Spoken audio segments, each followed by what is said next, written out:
Chegamos à nossa segunda aula do nosso encontro sobre o Evangelho de São Marcos. E nesse momento a gente vai entrar numa das coisas que se repete muito nos evangelhos, alguns evangelistas um pouco mais, o Evangelho de Mateus, o de Lucas, por exemplo, as parábolas estão assim presentes também muito de cheio. Mas elas estão presentes no Evangelho de São Marcos e dão para a gente também a possibilidade de compreender algumas coisas assim muito valiosas sobre o ensinamento de Jesus. Nós vimos na primeira aula, e se você fez o exercício, o primeiro exercício, principalmente, início do Evangelho de Jesus Cristo, Filho de Deus. E ali a gente tem uma espécie quase de um caminho que a gente vai percorrer. E ao longo desse caminho, Jesus ele vai fazer uso das parábolas. Então a gente precisa primeiro compreender o que são as parábolas e depois por que Jesus preferia falar em parábolas. Por que ele não falava diretamente? Não sei se vocês lembram uma passagem no Evangelho de São João, já é naquele momento antes de Jesus ser preso, quando ele está ali ainda no cenáculo com os apóstolos, né, no momento da refeição da Quinta-feira Santa, e de repente ele diz, um dos apóstolos diz, agora falas abertamente. Por que Jesus falava às vezes por parábolas de um jeito que parecia um pouco misterioso? É o que a gente vai olhar nesse encontro de agora. Quando a gente olha as parábolas, e aqui, independente de qual evangelista seja, a gente fica com uma cara de ué de vez em quando. Por exemplo, né? Por exemplo, quando Jesus conta aquelas parábolas que fala de um rei que preparou uma festa, a festa estava pronta, aí ele mandou, né, os seus empregados avisarem os convidados. Vocês entendem isso muito bem. É essa lâmpadazinha acesa, você entende. Alguém fez festa, a festa está pronta, você manda avisar o pessoal que já pode ir chegando. Tá fácil. Agora tem coisa que você não entende. A reação de ter, então, não quer ir na festa, não vá. Mas por que você vai bater no mensageiro? Você tem outra coisa para fazer? Não vai para a festa. Mas por que você vai matar o mensageiro? Então, nas parábolas, quando Jesus contava as parábolas, uma das coisas que a gente percebe é que Jesus ele usava de coisa que a gente entendia, mas para chamar a atenção também de coisas que a gente nem entendia. Então tem uma mistura entre o que eu sei e o que eu não sei nas parábolas que é impressionante. Quer ver uma outra parábola que a gente vai comentar nesse encontro? É quando Jesus vai contar de um semeador. Qualquer um que sabe o processo de organizar o mínimo de uma horta ou alguém que trabalha com plantação, tem uma coisa que você entende, o semeador realmente ele sai para semear. Mas o semeador do evangelho ele dá um susto na gente. Você imagina um agricultor que com muita dificuldade, por exemplo, ele consegue comprar suas sementes, e aí ele vai, prepara a terra, e aí ele escuta Jesus contando de um semeador, saiu jogando semente para tudo que era lado, né? Caiu em terreno bom, caiu na beira do caminho. Então, em todas as parábolas, você tem um elemento muito comum, muito conhecido, que faz a gente se sentir em casa. Mas, ao mesmo tempo, você toma um susto com alguma coisa que você não imaginaria que precisava ser daquela maneira. E a gente vai tentar olhar esses passos para compreender isso um pouco melhor. Quando a gente pensa, por exemplo, essa carinha da surpresa, eu sempre gosto dela, nessas três parábolas que a gente vai olhar, né, no Evangelho de São Marcos, então sobre o semeador, sobre o grão de mostarda, sobre os vinhateiros homicidas. Então, a parábola do semeador, por exemplo, você entende uma coisa. Esse semeador tem a ver com a palavra de Deus. Mas você fica com uma certa coisa que você não entende. Por que falar que esse semeador saiu jogando semente por aí? Para alguém que é agricultor, isso cria uma certa angústia. Não se faz assim com a semente. Agora, depois que a gente para pensar, e o próprio Jesus vai falar isso, que essa semente é a palavra de Deus, Então, realmente, esse semeador, se ele saísse escolhendo o terreno onde ele ia jogar, ele não estaria dando chance a todas as pessoas de, como diz a história, poderem acolher a palavra do Senhor. Quando a gente pensa na parábola do grão de mostarda, que mesmo sendo, né, uma semente tão pequena, ela tem a capacidade de crescer e até os pássaros fazerem ninhos nela. É interessante você imaginar isso, mas tem alguma coisa que a gente fala, nossa, realmente tem a ver com a desproporcionalidade, né? A gente não consegue nem imaginar a capacidade que essa semente ela vai ter, porque também aí tem a ver com as coisas de Deus, de crescer e de poder abrigar. Mas as parábolas, elas querem provocar na gente uma espécie de susto mesmo. Porque tem horas que Jesus, se ele fosse falar para a gente abertamente, a gente não iria aceitar. Então, esse elemento da surpresa, que muitas vezes está nas parábolas, ele vai chegar a um ponto de você, como olha na última figurinha, tomar uma decisão. Qual lado que eu vou? Por exemplo, quando você pensa na parábola do filho pródigo, ela termina quase com uma pergunta. Você vai entrar na festa que o seu pai está fazendo por aquele seu irmão que se perdeu? Você vai entrar ou não vai entrar? Você que foi convidado para a festa do rei, vai atender o convite ou não vai?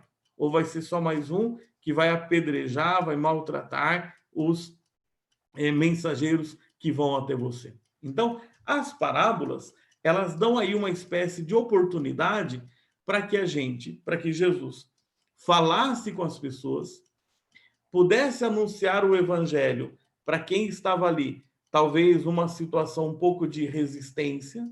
Então ele ia falando, ele ia envolvendo.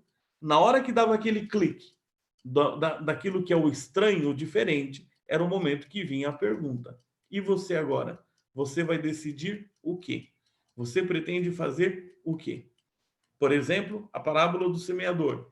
Será que eu quero ser o semeador que só vai sair semeando na terra boa? Será que eu não vou me importar com as outras condições? É claro que não estou pensando em agricultura, estou pensando em evangelização. Então, as parábolas são muito interessantes para envolverem os ouvintes de Jesus, para ajudar que eles enxergassem as coisas num outro ponto de vista, mas ao mesmo tempo provocar neles uma reação e questionar que decisão você toma. Para explicar por que Jesus ficava junto dos pecadores. Ué, se você tem 100 ovelhas, perde uma, você corre atrás. Se você tinha 10 moedas, perdeu uma, você quer encontrar. Se você tinha 2 filhos, você vai se alegrar com aquele que volta. Então, que posicionamento você tem em relação a isso? Mas, além de tudo, também, as parábolas, elas fazem a gente entender Jesus como se ele fosse uma espécie de novo Moisés. No Evangelho de Mateus, muitas vezes Mateus realmente vai apresentar Jesus como o novo Moisés. Assim como Moisés subiu a montanha e desce trazendo as tábuas da lei, Jesus sobe a montanha, atrai com ele os discípulos e fala o sermão da montanha, como a gente conhece. Então, no Evangelho de Mateus, muitas vezes você tem paralelo entre Jesus e Moisés. Mas, no caso das parábolas, e pensando no Evangelho de São Marcos, a gente vai poder olhar depois um pouco sobre isso. Quando Jesus contava as parábolas, logo depois os discípulos pediam para explicar. E o que a gente vai ver aí? Que as parábolas elas vão ser como que uma espécie de peneira. Vai ter muita gente, as multidões, como os evangelistas falam, que se encantam com o que Jesus fala, que querem ver as curas que Jesus realizava, os milagres que Jesus realizava, mas não estavam muito aí com um compromisso de seguimento a Jesus. Então, como não foi todo mundo que aguentou sair do Egito e acompanhar Moisés, também não vai ser todo mundo que vai conseguir acompanhar Jesus passando pelas parábolas. Muitos vão ficar perdidos e confusos no meio. Por quê? Para receber o ensinamento de Jesus, não se trata apenas de uma questão de o que você tem na cabeça, mas o que você tem no seu coração e quais são as decisões que você toma. Se vocês abrirem, sem muita preocupação de fazer isso, mas se quiserem, logo depois que Jesus conta a primeira parábola no Evangelho de Marcos, que é a parábola do semeador, então a gente está aí em Marcos 4. Então diz justamente isso. Quando ficaram sozinhos, os que estavam junto dele com os 12 o interrogaram sobre as parábolas. E Jesus diz: a vós foi dado o mistério do reino de Deus. Aos de fora, porém, tudo acontece em parábolas. O que é esse jogo de situação? O que é estar dentro? O que é estar fora? Não é uma questão de geografia, não é uma questão de endereço, é uma questão de pertença do coração. Então, aqueles que buscam Jesus como solucionador dos seus problemas, buscam Jesus porque querem o espetáculo, buscam Jesus porque querem resolver alguma coisa, esses vão ficar de fora. Mas vocês, que são discípulos, que vão carregar a cruz, vão renunciar a si mesmo todos os dias, a vocês é dado o mistério do reino dos céus. Isso fica um ponto para a gente. Vejam que em Marcos, a gente pode encontrar isso em outro evangelista também, mas dá a impressão que Jesus não fazia questão de agradar as multidões. Ele estava sempre a favor de todos. Ele era o semeador que jogava a semente em toda parte, mas ele era consciente que não se tratava apenas de arrebanhar multidões. Então havia um processo necessário de ser multidão e se tornar discípulo de Cristo. E aí o que vai acontecer com esses que permanecem de fora? E aí o Evangelho de Marcos, citando aí uma passagem de Isaías, vai dizer: por mais que olhem, não vejam. Por mais que escutem, não entendam. Para que não se convertam e não sejam perdoados. Parece assim uma coisa, nossa, né? Que maldade um negócio desse. Não, porque na verdade, ver, entender, ser perdoado, ser curado, significa estar em comunhão com Cristo e não apenas querer receber os benefícios de Cristo. Nesse próximo aqui, epa. Isso, joia. Nesse momento agora, a gente vai fazer uma atividade também de ler juntos, eu vou ler com vocês as 3 parábolas, depois eu paro para que cada um depois no seu grupo, na sua família, seja como, né, estiver fazendo esse momento, possa depois fazer uma observação melhor sobre esses elementos. Então, vamos pegar aqui a parábola do semeador. Então, o que a gente vai fazer nesses exercícios? Em grupo ou família, identifique o que essas parábolas trazem de conhecido, de desconhecido ou de surpresa e qual decisão elas nos apontam. Vamos ver a primeira? E começou de novo a ensinar junto ao mar. Veio até ele multidão numerosa. Aqui já começou o ponto. De modo que ele subiu numa barca, né? E sentou-se num barco que estava no mar. E todo o povo estava na terra, junto ao mar. E ensinava-lhes muitas coisas por meio de parábolas. E dizia-lhes no seu ensinamento: escutai, eis que o semeador saiu a semear. E ao semear, uma parte da semente caiu à beira do caminho, e vieram as aves e a comeram. Vocês imaginam, interrompendo um pouco aqui a leitura, vocês imaginam o susto que um agricultor teria tido ouvindo Jesus falar isso? Outra parte caiu em solo pedregoso, e não havendo terra bastante, nasceu logo, porque não havia terra profunda. Mas ao surgir o sol, queimou-se e por não ter raiz, secou. Outra parte caiu entre os espinhos, e os espinhos cresceram e a sufocaram e não deu fruto. Outras caíram em terra boa e produziram fruto, subindo e se desenvolvendo. E uma produziu 30, outra 60 e outra 100. E dizia: quem tem ouvidos para ouvir, ouça. Qual é o elemento aí de conhecimento? É de entender como que é a vida de um semeador.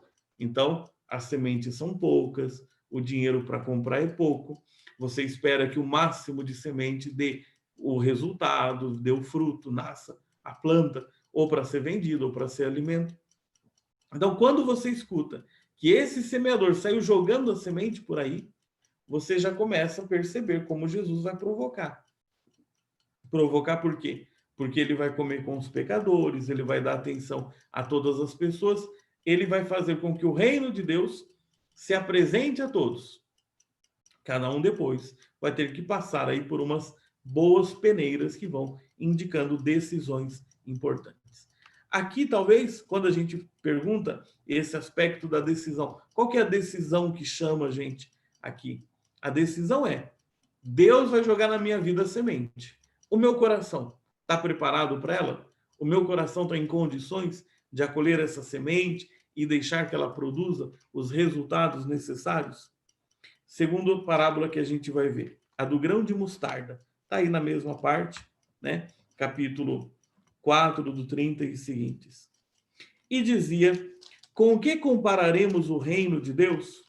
Ou com que parábola o apresentaremos? É como um grão de mostarda que, quando é semeado na terra, é a menor de todas as sementes da terra. Mas quando é semeado, cresce e torna-se maior que todas as hortaliças. E deita ramos tão grandes, a ponto de que as aves do céu se abrigam à sua sombra. O que tem de interessante aqui para a gente pensar? Primeiro, essa força do reino. Então, o reino de Deus ele vai acontecer com a mesma observação que você poderia ter com a menor das sementes, um grão de mostarda. Parece pouca coisa, parece que não é coisa nenhuma, mas quando ele se desenvolve, ele impressiona e, ao mesmo tempo, acolhe aqueles que vêm de fora. Então, aqui, qual que é a decisão que Jesus está tomando, está fazendo a gente, chamando a gente para tomar? Será que a gente sempre espera que as coisas estejam numa situação grande para a gente se envolver com elas? Será que a gente não é capaz de identificar as pequenas sementes que precisam também do nosso apoio, da nossa acolhida? É uma coisa que depois vocês podem também acrescentar isso, conforme a reflexão de vocês. Vamos para essa parábola que eu acho ela sempre muito interessante, a dos vinhateiros. Então, aqueles que arrendam, né, para trabalhar, para cuidar, mas são homicidas, depois querem ficar donos da própria propriedade. Capítulo 12 do Evangelho de Marcos. Diz assim: começou a falar-lhes em parábolas. Um homem plantou uma vinha, cercou-a de uma sebe, abriu um lagar, construiu uma torre. Depois disso, arrendou-a a alguns vinhateiros e partiu de viagem. No tempo oportuno, enviou um servo aos vinhateiros para que recebesse uma parte dos frutos da vinha. Eles, porém, o agarraram e o espancaram e mandaram-no de volta sem nada. Enviou-lhes de novo outro servo, mas bateram-lhe na cabeça e o insultaram. Enviou outro ainda, e a esse mataram. Depois mandou outros. Bateram uns, mataram outros. Restava-lhe ainda alguém, o filho amado. Enviou-o por último, dizendo: eles respeitarão meu filho. Aqueles vinhateiros, porém, disseram entre si: este é o herdeiro, vamos, matemo-lo, e a herança será nossa. E, agarrando-o, mataram-no e o lançaram fora da vinha. Que fará o dono da vinha? Virá e destruirá os vinhateiros e dará a vinha a outros. Não lestes a Escritura? A pedra que os construtores rejeitaram tornou-se a pedra angular. Isso é obra do Senhor e é maravilha aos nossos olhos. Procuravam prendê-lo, mas ficaram com medo da multidão. pois perceberam que ele contara a parábola a respeito deles e deixando foram embora. Olhando aqui nessa parábola, a gente tem todos esses desenhos aí de uma maneira muito comum, fácil de entender. Primeiro, eles sabiam o que era arrendar, né? Era comum você preparar o ambiente, pôr a plantação, as coisas e pôr para outro cuidar. E depois aquele outro ele ia retirar o lucro dele, mas também tinha que pagar para você, que você é o dono e foi o primeiro investidor. Quando vai chegando o tempo de receber, você manda alguém lá para receber. O normal era pagar o que devia ou dizer, olha, a gente não teve colheita direito, a gente teve um monte de problema, a gente não consegue te pagar. Então, até se não fosse pagar, o mais normal era tentar negociar. Ó, esse ano a gente não conseguiu, ajuda a gente aí, o ano que vem a gente tenta. Isso era o normal. Qual é a surpresa? Qual é a coisa estranha? Não só não pagam, como ainda vão agredir e chegar ao ponto de matar. Aí você fala, não, mas tem uma outra coisa estranha. Como é que o dono da vinha, vendo que os seus funcionários tinham sido insultados, maltratados, agredidos, alguns mortos, ainda diz, eu vou mandar meu filho? Ninguém teria mandado o próprio filho numa situação dessa. Daí você já percebe que a parábola quer mostrar como é que Deus age. A gente está cuidando de uma coisa que não é nossa. A nossa vida é um dom. É nossa vida no sentido de que a gente cuida dela, a gente é responsável por ela. Mas a nossa vida é um grande processo de arrendamento de Deus. Ele deu para a gente cuidar. Ele que cuidou, preparou tudo e a gente é administrador. Mas veja como ele, até a última hora, ainda quer acreditar que esses vinhateiros possam entregar o fruto no tempo próprio. Então, a gente vai encerrando esse momento aqui. Deixa eu parar essa aqui a gravação e vocês vão ter oportunidade então de compartilhar, de fazer um momento de troca de ideias sobre esse primeiro bloco aqui das parábolas.